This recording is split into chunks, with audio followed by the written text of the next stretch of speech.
and welcome to another edition of the Real American Revolution, a multimedia educational program where we explore what really happened regarding individuals, events, and issues before, during, and after America's War for Independence. My name is Randy Flood, and today my guest is Dr. Jane Calvert, Director and Chief Editor of the John Dickinson Writings Project. Dr. Calvert received her Bachelor of Arts degree from Earlham College in Indiana and her Master's and PhD from the University of Chicago. Currently teaching at the University of Kentucky, Jane's research interests have focused on Quaker political thought and founding father John Dickinson. Jane, welcome to the Real American Revolution. Thanks for having me. I'm delighted to be here. Jane, John Dickinson is one of the least known of our founding fathers or founding framers. What Americans do know about him is through popular culture in a negative manner. For example, the popular musical 1776 and the HBO TV series John Adams portrayed Dickinson in a negative light and a foil for John Adams. This perception, however, does not reflect the reality of who John Dickinson really was. So let's talk about the real John Dickinson. Jane, you're America's foremost scholar on John Dickinson. What got you interested in John Dickinson? I attended a Quaker college, or as you mentioned, Earlham College in Richmond, Indiana, and I didn't really know much about Quakerism at that point. And so when I started my graduate training, I was interested in Quakers and was thinking I would do something on them for my doctoral dissertation. And John Dickinson's name kept coming up as I got closer to the Revolution. And so I thought, well, who is this person? And I started exploring, and all of the historians I read seemed utterly confused by who he was, what he did, and why he did what he did. So the more I looked into it, they were claiming that he was confused, that he was conflicted, that he was perhaps cowardly, and the more I looked at him, the more I realized that I understood him pretty well as someone who was not a Quaker, but a fellow traveler with Quakers. That is someone who agrees with a lot of their principles and practices, but doesn't actually want to become a Quaker. And so I thought, well, since I understand him, maybe I should be the one to explain him. Jane, let's give our viewers and listeners a little bit of background about Mr. Dickinson. Born on November 13th, 1732, Dickinson was the first of three sons born to Quakers Samuel Dickinson and Mary Cadwallader, Samuel's second wife, at the family's tobacco plantation in Talbot County, Maryland. Now in 1741, the family moved to the present site of Dickinson Plantation in Kent County, Delaware, to grow wheat milled into flour using slave labor. John was educated at home. John studied law in Philadelphia, Pennsylvania, from 1750 to 1753, and in London, England, from 1753 to 1756. Now, in 1750, at the age of 18, Dickinson moved to Philadelphia to study law under John Mullan, to become an attorney. Now, he continued his law study at the Inns of the Court at Middle Temple, London, from 1753 to 1756, where he became a barrister. In 1757, he was admitted to the Pennsylvania bar. Now in 1759, he got involved in politics. He was elected to the Legislative Assembly in 1759 of the lower three counties and becomes Speaker in 1760. Who influenced his political thinking? As with anybody, a variety of sources influenced him. He was influenced first and foremost by his parents. As you mentioned, they were Quaker. And his father was also an attorney, a judge, I would say, a jurist. And Dickinson was very widely educated in literature and the classics and political theory. And so he read a lot of what the other elite gentlemen at the time read. So the political influences would have been, of course, Locke and Bolingbroke and later Montesquieu. But but he was also reading the jurists. So of course, probably his greatest intellectual hero was Sir Francis Bacon. But he read Coke, and he read later Blackstone. And he was also very well versed in literature and poetry, and he read Shakespeare, and his favorite poet was Alexander Pope. Well, 10 years after he entered politics in 1770, he married Mary Norris, who was known as Polly. Tell us about their relationship. It was a great love. They were married for several decades, and they were both very, very well read. She was a poet, and they were both fairly stubborn. And when he asked her to marry him, she initially said yes, but then it came out that she would like to get married in a Quaker ceremony under the care of the Quaker meeting. And Dickinson was not, he did not want that. And he was somewhat suspicious of organized religion. And so he said he couldn't do that. And so she called it off, and kind of made him squirm for several months. And then after her beloved sister died, she finally came around and decided to marry him. And they did get married in a civil ceremony, for which Polly was reprimanded by her meeting, but she wasn't disowned. And then Dickinson just moved in with Polly and her female relatives, all of whom were poets, and kept a fairly exclusive society, generally without men. And so Dickinson moved into her family home and lived in the Quaker Poets sorority, and was very, very strongly influenced by Mary and her female relatives, and then also later his two daughters, one of whom became a Quaker. And so yeah, they had a very close relationship, which did not please some of Dickinson's colleagues in Congress. Interesting, interesting. Well, in the years that led up to the Revolutionary War, Americans know about Patrick Henry's "Give me liberty or give me death" speech. But very few know that John Dickinson was also particularly active in the early stages of colonists becoming dissatisfied with British policies. What did he do in the years that led up to the war? Well, early on, towards the end of the 7 Years' War, the French and Indian War, he actually started writing against Britain controlling America's trade too tightly in what he believed was an unconstitutional move to try to deny Americans the right to trade with the French during wartime. And so he started sort of writing against the British government at that point. And then when the Stamp Act was passed, he joined in the resistance to that. He wrote some pamphlets. He attended the Stamp Act Congress and wrote the documents that body produced. And what set his pamphlets apart from other writers of the age was that they were writing to other gentlemen, to the elite. They were writing to very sort of theoretical treatises, and nobody was really directly speaking to the American people or how they should handle this situation. And so Dickinson started to write kind of what we might think of as sort of the first how-to manuals for how to resist the British peacefully. And so at this time, he wrote a little broadside, just that we don't really have a title for it. It's just called "Friends and Countrymen," and he urged people to do something that was unfamiliar to them, namely to engage in a program of civil disobedience. Now, this was a resistance technique that Quakers had pioneered in the 1660s, and it was unique to them. And what it meant was that they would educate the public about the injustice of the law and convince people to resist peacefully, which meant no harm to person or property, and in order to highlight the injustice of the law, revere the Constitution and get change sort of from the bottom up, and then Parliament would have to repeal the law. So this was no one had really ever seen anything like this before, and right away the Sons of Liberty picked it up, and people in Connecticut read it and said that this is what they should do, and so he played a fairly significant role in beginning with the Stamp Act resistance. Mm-hmm.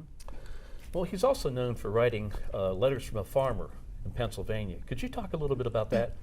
Right. So the colonists were successful in getting the Stamp Act repealed, and but Parliament more or less gave with one hand and took away with the other. So when they repealed the Stamp Act, they immediately passed the Declaratory Act, which said that Parliament had the right to legislate for the colonies in all cases whatsoever. And they didn't do anything immediately after that, but then the following year, in 1767, they passed a series of revenue-raising acts called the Townshend Acts. And Dickinson was very alarmed by these, but he looked around and he saw that nobody was very upset about them. Nobody was doing anything about it. So he waited for someone else to speak up, and when they didn't, he drafted this series of 12 letters, letters from a farmer in Pennsylvania to the inhabitants of the British colonies. And this series of letters was, he released one each week for 12 weeks. And they were more of this, educating the public about their rights, about how to resist peacefully, and how to, retain their liberties. And I say specifically liberties, not liberty. Americans were not interested in independence at this point. They were interested, for the most part, in securing their rights as Englishmen. Well, Dickinson is somewhat unique, as two states claim him, Delaware and Pennsylvania. When Americans think of early Pennsylvania political leaders, they usually think of Benjamin Franklin. What was John Dickinson's relationship with Ben Franklin? He didn't like him very much, I don't believe. There is, even though they were both Pennsylvania figures and they knew each other for a very long time, there is, I've not found one piece of personal correspondence between the two. And Franklin was really kind of a polar opposite of Dickinson, where Franklin kind of, would sort of hide his true views and put on different masks depending on what audience he was speaking to. Dickinson was a straight shooter. What you saw was what you got, and he prized his reputation for virtue above anything, and for him that meant honesty. And I don't think he thought Benjamin Franklin was reckless. Franklin had tried to abolish the Pennsylvania Constitution and put the colony under a royal government, and that Constitution was what gave Quakers all of their unique liberties. And so he and Dickinson immediately started going head to head. And I think that, Dickinson didn't care for him very much, and I think thought he was lacking in virtue. Dickinson was not alone. Benjamin Franklin was sort of suspect by a number of American leaders at the time. Mm-hmm. Interesting. One of Dickinson's early antagonists was Joseph Galloway, a colleague of Benjamin Franklin, who later became a strong opponent of breaking away from Great Britain. One might think that Dickinson and Galloway had a lot in common. Can you explain their relationship? Galloway was really John Dickinson's first and perhaps greatest nemesis. They had a run-in very early. They were close to the same age. They were both raised in Quaker families. They were both attorneys in Pennsylvania. So you would think that they would get along.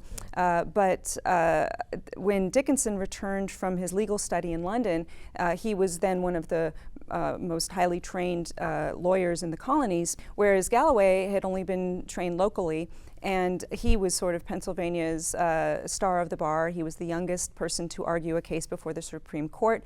And when Dickinson came on the scene, I think Galloway was quite jealous of him and afraid that Dickinson would usurp his position.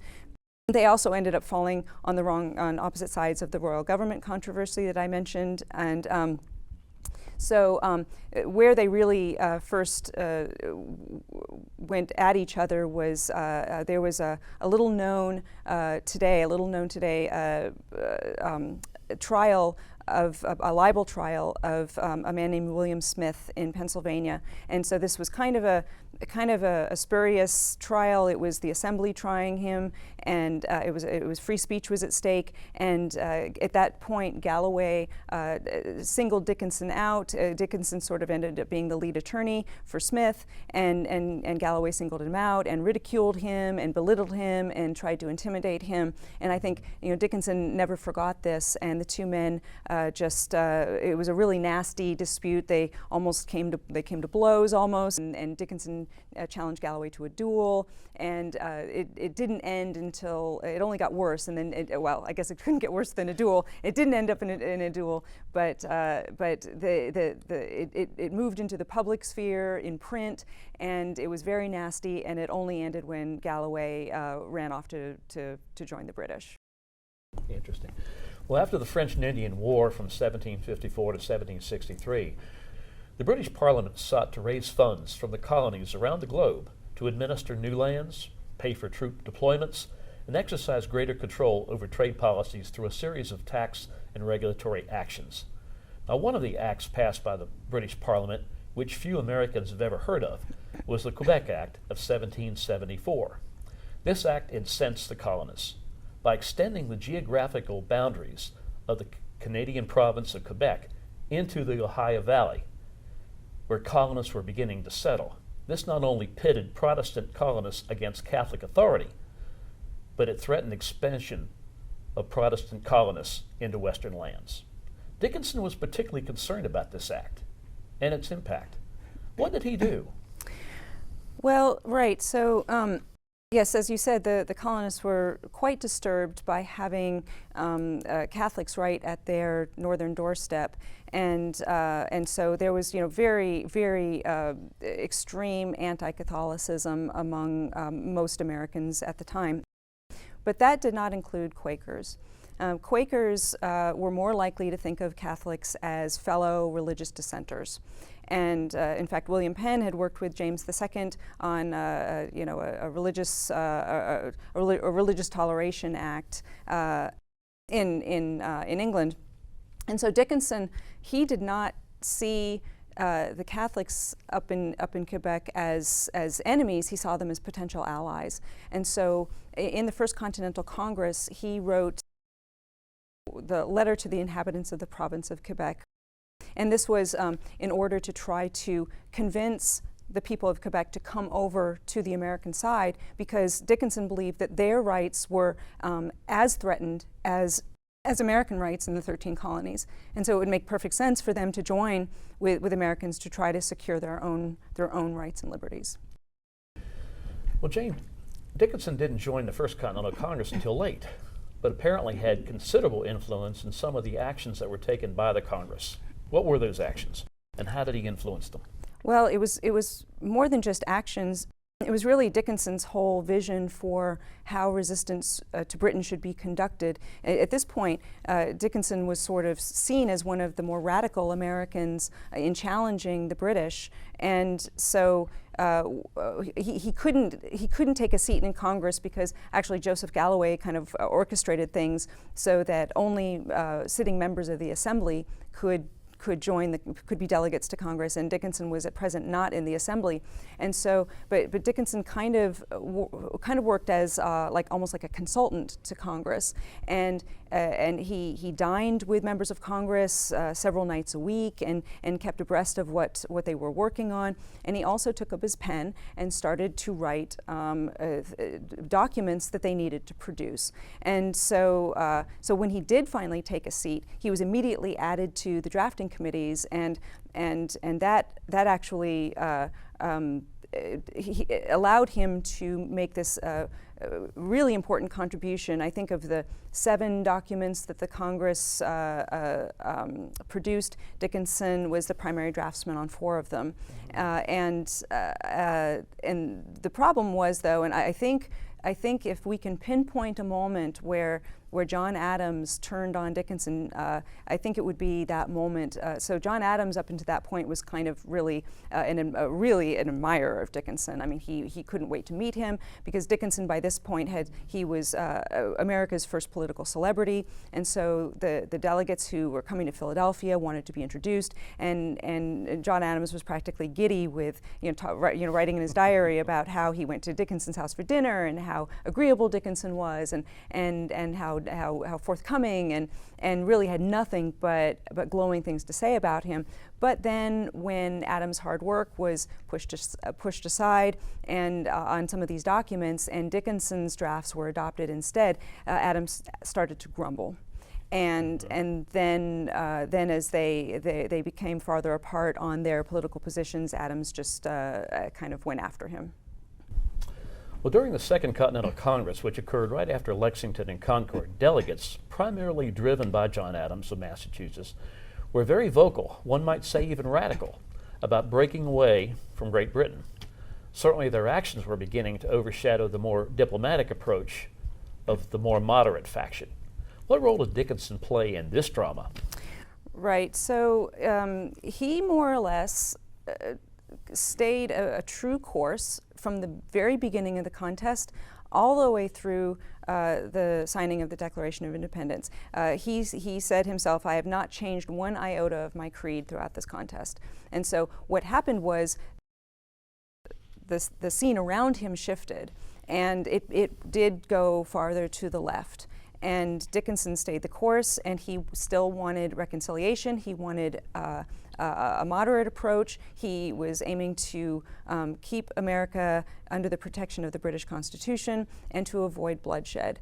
And that made him made him seem to move to a more moderate and then more conservative position, but that's not actually what happened. So in the Second Continental Congress, Dickinson's weight was still such that they really could not just forge ahead without him, and so he wanted to make a couple of last efforts to convince the British to take a more reasonable taxation policy. And so he convinced the Congress to issue a document called the Olive Branch Petition. And this was a very humble petition to the king that was designed to sort of, put themselves at his mercy and beg for him to intercede with his ministers and basically protect them from his ministers. But he knew that this probably wasn't going to have the desired effect. So he also wrote a document sort of co-authored with Thomas Jefferson called a Declaration on the Causes and Necessity of Taking Up Arms.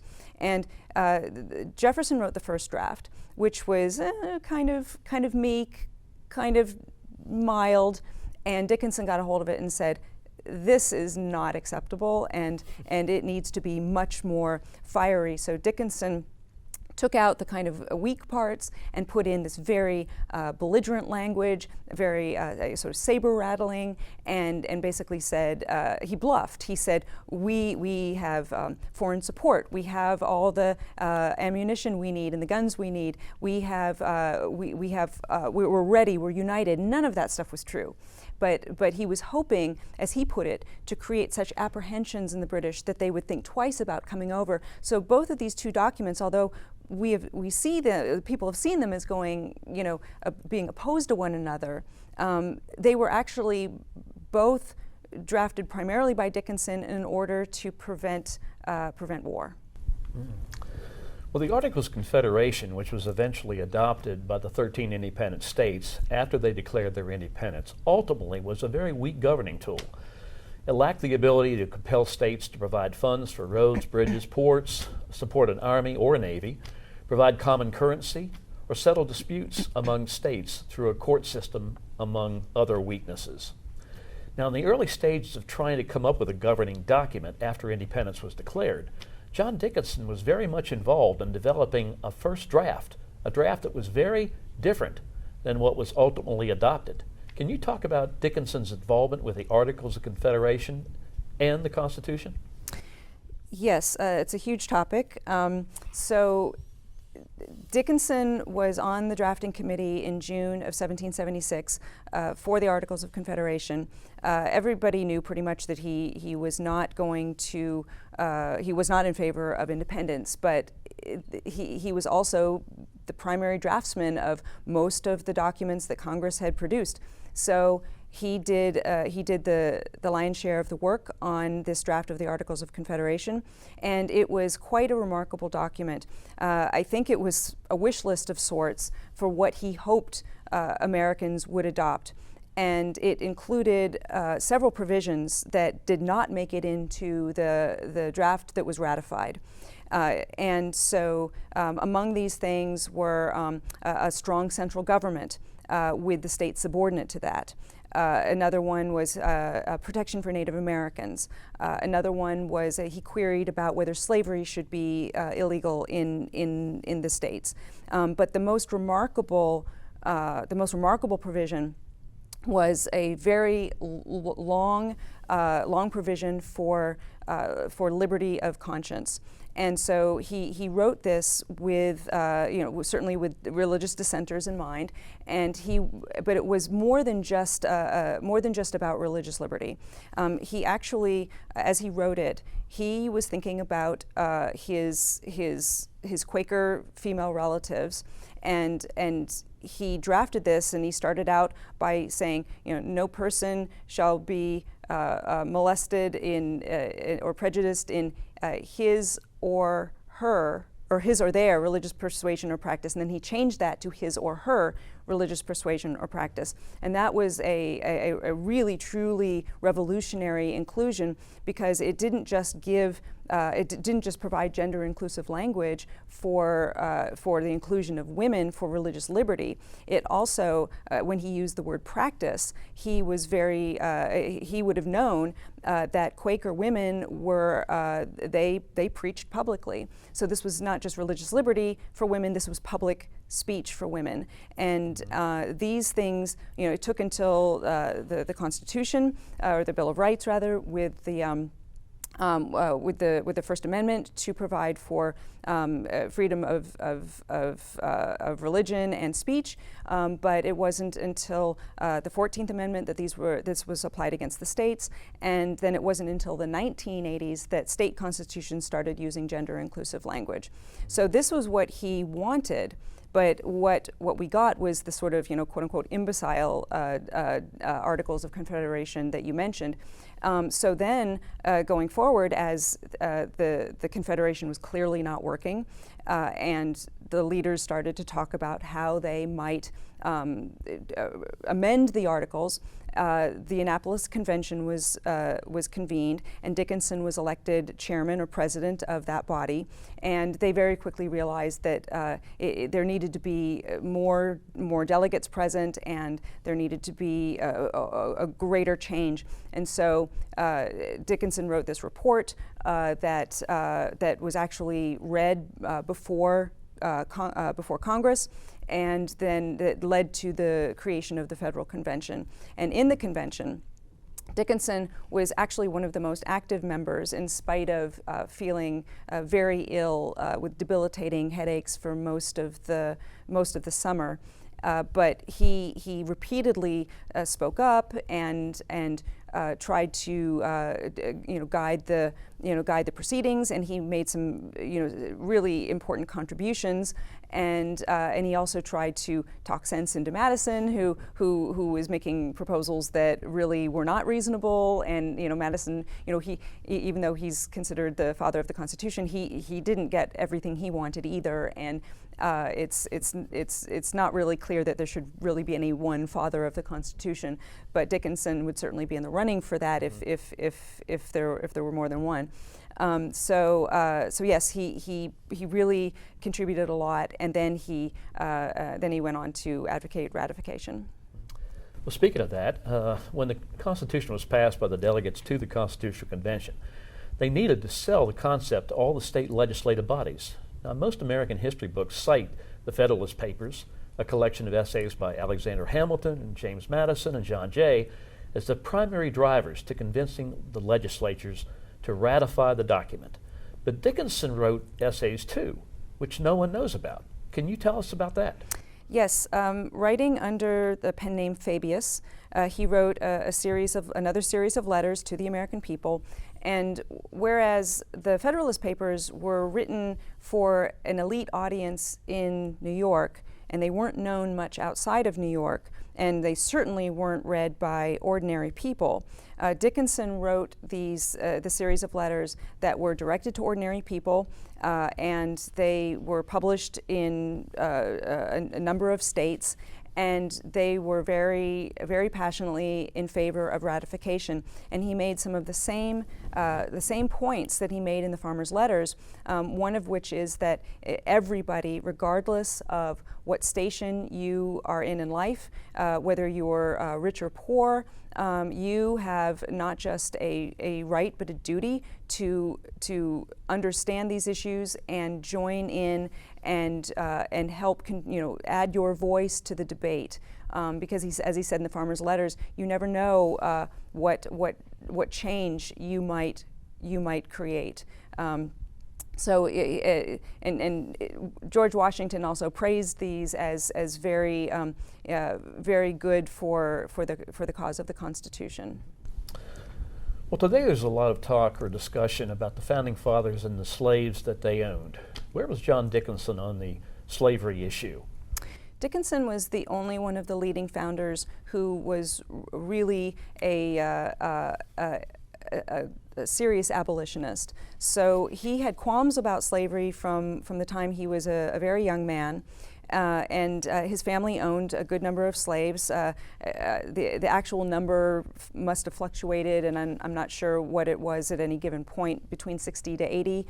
And he went along, and during the contest with Britain, he used the kind of same hyperbolic language that other leaders used, talking about Americans being enslaved to Britain while owning human beings himself. But he clearly started to have serious doubts about whether this was ethical, moral, Christian, and I think probably marrying a very serious Quaker had a lot to do with that.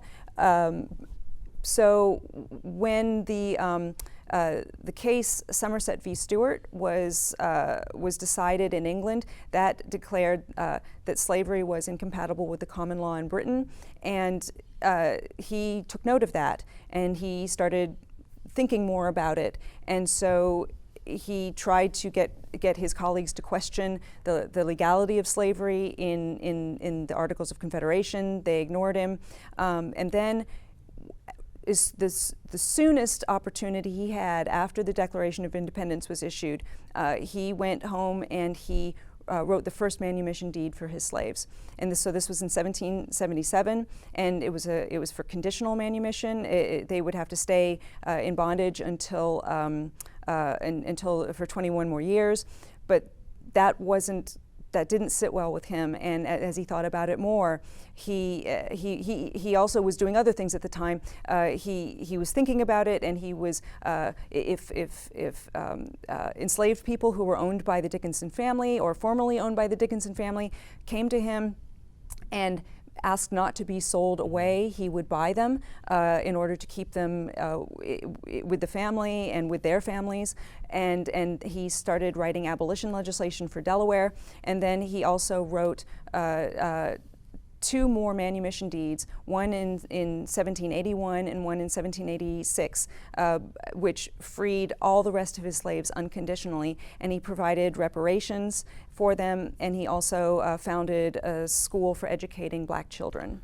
Wow, that's visionary. Well, as we look back on the life and contributions of John Dickinson as a founding father and a founding framer of the Constitution, let me ask you this question. What's the one takeaway that all Americans should appreciate about John Dickinson? Well, just one is hard to choose, but I would say Dickinson was a lawyer, a statesman, and what mattered to him more than anything else was principle, and he was willing to destroy his reputation and his legacy to do what he believed was the right thing to do for this country. And although his colleagues and his fellow Americans at the time they weren't so bothered by his not signing the Declaration of Independence, but historians since then have painted him as a coward and someone who was just not stalwart enough to engage in a revolution. Although I should note, he was one of the few members of Congress to actually take up arms for the cause immediately after the Declaration of Independence he didn't sign it. He joined his battalion on the front as a colonel, and then he later enlisted in the Delaware militia as a private, which gentleman never did. So what's the most important takeaway about Dickinson is principle. And in an era where we are sorely lacking in highly educated politicians who act on principle instead of self-interest, Dickinson is a role model who can work for all of us. Mm-hmm. Well, Jane, as a final question, you're the director of the John Dickinson Writings Project. Tell us about your work and what you hope to achieve.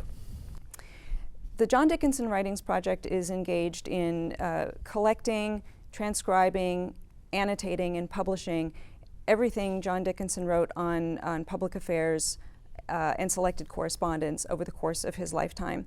And it's a very labor-intensive, very expensive project, but Dickinson is the only one of the major founders who does not have his papers collected.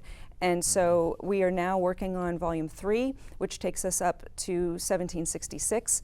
And the volumes 1 and 2 are available on Amazon.com, published by the University of Delaware Press. And these writings will allow both scholars and the public in the print and the digital edition that's forthcoming to see what Dickinson actually said for themselves and to use his words in their books, and to really make Americans know the depth of this person's commitment to his country. Well, Jane Calvert, thank you for all the work you're doing on the John Dickinson Writing Project and for joining me today on the Real American Revolution. Thank you very much for having me, and I very much appreciate the opportunity and all the work that you're doing on behalf of the cause. Hello, and welcome to another edition of the Real American Revolution, a multimedia education program where we explore what really happened regarding individuals, events, issues before, during, and after America's War for Independence. Now, my name is Randy Flood, and today my guest is John Sweeney, editor of Delaware's John Dickinson, the constant watchman of liberty. John is a native of Philadelphia, a veteran of the United States Air Force, and a graduate of Temple University. A newspaper man by trade, John was editorial page editor of the News Journal in Wilmington, Delaware from 2005 to 2015. Prior to that, he was the paper's city editor, news editor, and public editor. So John, welcome to the Real American Revolution. Thank you, Randy. Thank you for inviting me. John, you refer to John Dickinson as the most important founding father you never heard of. So let's talk about John Dickinson. First of all, how did you become interested in John Dickinson? Well, as you mentioned, I was born in Philadelphia, and it took me a while to realize it that I grew up about 4 or 5 subway stops away from Independence Hall. And when I was 10, the summer that I was 10, on July 4th, my father took me to Independence Hall for the ceremonies, and I just fell in love with the idea.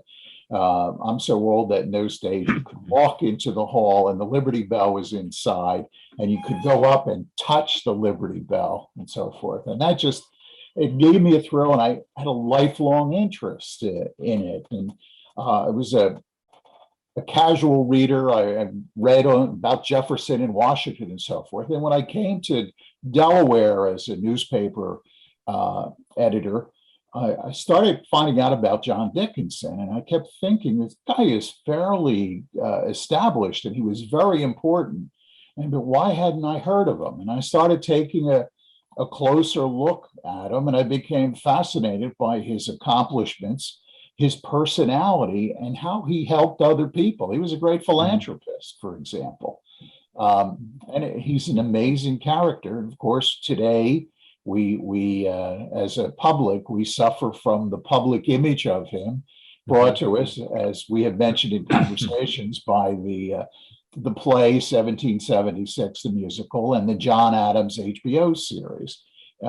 They, along with other people, they don't really do a very good job on portraying the true contribution and personality of John Dickinson.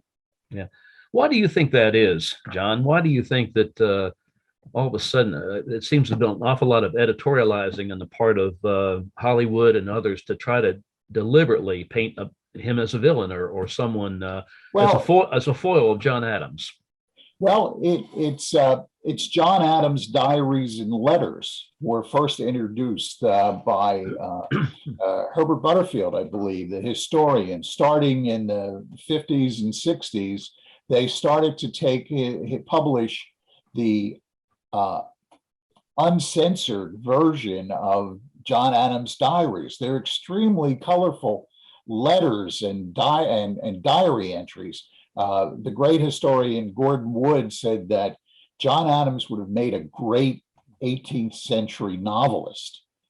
His formal writings are very stiff and hard to read for modern readers, but his letters and his letters to Abigail, for example, and to his friends back in Boston are filled with gossip and his opinions.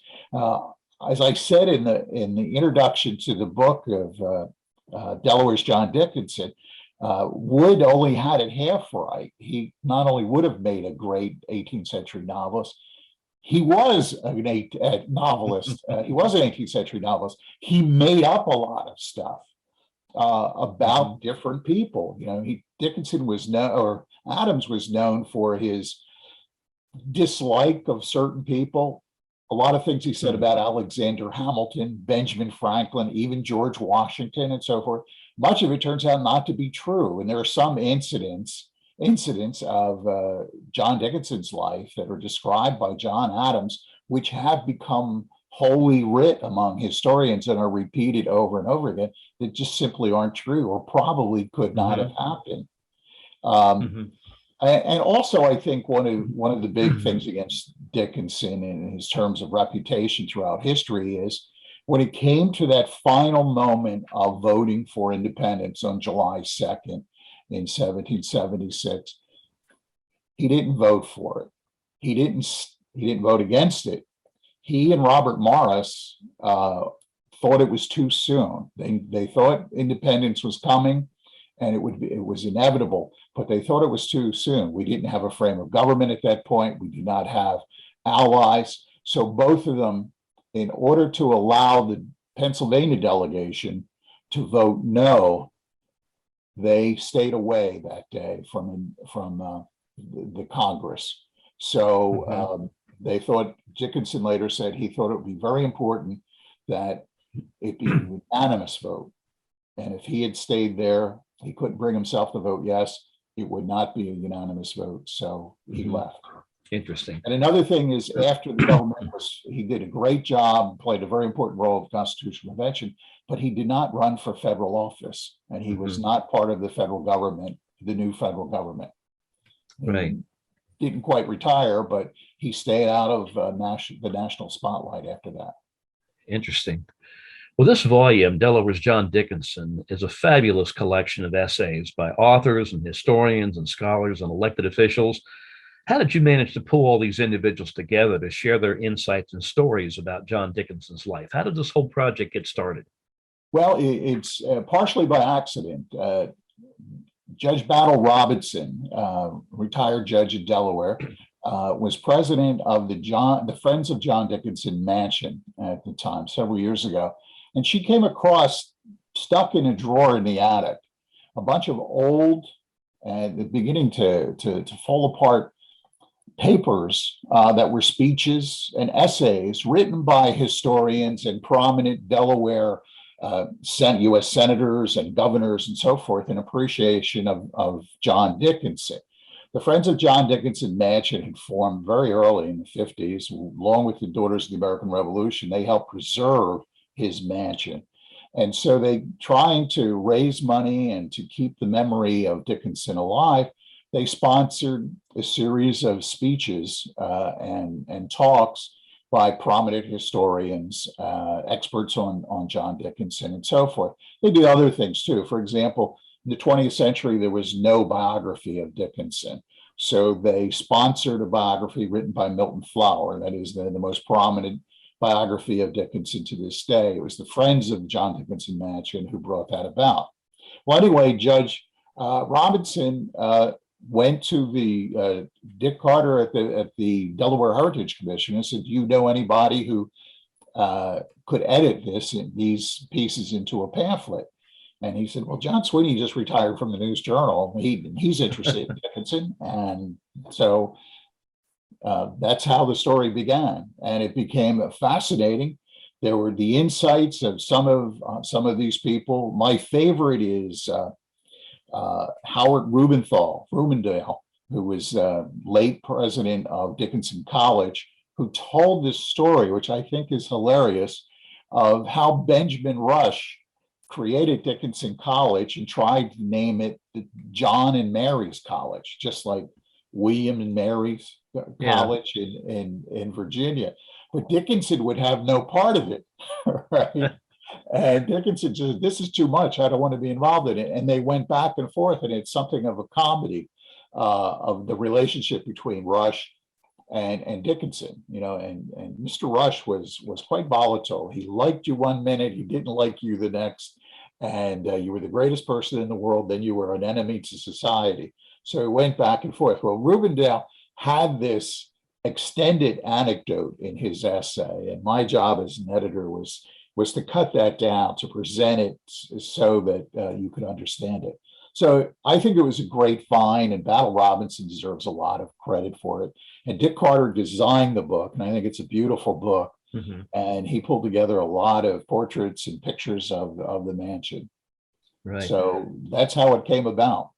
Well, heretofore, it really is the most complete picture by a number of people of John Dickinson. And of course, our mutual friend Jane Calvert is working on the writings, and that'll be a fabulous project when that's completed as well. And I note that Jane also has a couple essays in there as well. Yes, she is. The Friends had brought her in several times. The Friends also raised money to help support the John Dickinson writing project that Jane is directing and doing such a great job for, and helped her get started with that. Terrific. Well, John, finally, why should Americans be interested in John Dickinson today? He's not very well known.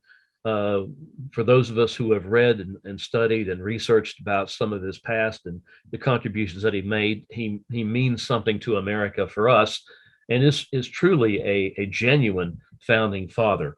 But what should Americans know about him at the very least today? What's the takeaway from understanding who John Dickinson was, and why is he so important? I think we should realize that he was at many of the most important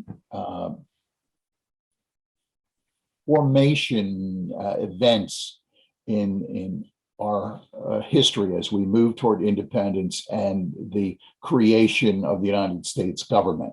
He was not just there, but he played an important part. He helped shape the intellectual background of it, but he also inspired a lot of people.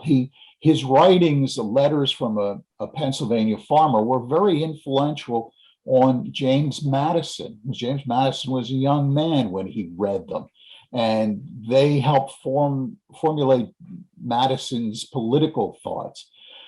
Dickinson also was way ahead of his time in many ways. He was one of the first people to write and to include in his proposed Articles of Confederation about freedom of the press and freedom of religion. It didn't make it to the final version, but he was a constant advocate for religion. He battled Benjamin Franklin very early in his political career over whether Pennsylvania should become a royal colony or not, because he was afraid that if it became a royal colony, the old William Penn's old charter of 1701 would disappear. And that guaranteed freedom of religion for all people, not just the Quakers living in Pennsylvania. And Dickinson said, this is our greatest heritage from William Penn. If we lose it, we'll be so much poorer. And then later he argued for freedom of the press. He wrote a beautiful letter to the citizens of Quebec in 1774, which he outlined what they were missing if they stayed with the British government. And he basically gave them and offered them a Bill of Rights, freedom of religion, freedom of expression, trial by jury, that they would be able to elect their own officials and so forth. And he laid it out over and over again. And he was at the Constitutional Convention. He practically invented the US Senate. And very early in the proceedings, he told James Madison and the other delegates at the convention that you're going to have to compromise. This was like just a few days after Madison introduced Madison's group introduced the Virginia plan. He said that you're going to have to compromise. You're going to have two houses. One will be based on population and one will be based on something else, because the smaller states won't do it. Then, lo and behold, a couple of weeks later, William Patterson in New Jersey came in with the New Jersey plan, which almost wrecked the whole convention. And again, so they came back, and he played an important part under the radar, pulling that together with the compromise. He also, for us today, I think it's very important what he said during that debate, that he said that experience must be our only guide because reason may mislead us. And by that, he said, we already have the states, for example. Why should we try to invent something else? The states are here. They can be proper units to form local governments. Let's use that. He said the jury system wasn't invented by somebody sitting in a room by himself, said, hey, I have an idea. Let's create something called the jury system. It came about over time. He said, so let's go by what our experience is and not go dreaming up something else. Let's make sure it works first. So his tolerance, and also I must add that he freed the slaves that he owned. He came to the conclusion that slavery was wrong. It will be very interesting to see what Jane Calvert and her crew produce on the letters that are hard to find now, explaining his change of heart to mark his journey, saying that if God wants me to be happy, he wants all people to be happy. And that includes Africans who are enslaved. So he became an abolitionist. He fought to the end of slavery in Delaware, and he leaves a good legacy. He was a man of his time. He wasn't a 21st century progressive or conservative or something like that. He certainly was a man of his time, but quite admirable qualities. That's remarkable. Well, John Sweeney, editor of Delaware's John Dickinson, the Constant Watchman of Liberty, thank you so much for joining me today. It's been a real pleasure talking with you. Randy, thank you for inviting me. Ladies and gentlemen, thank you for viewing or listening to this edition of The Real American Revolution. My name is Randy Flood. Join us again next time for another exciting interview with an author or historian to talk about the real American Revolution. So long for now.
answer.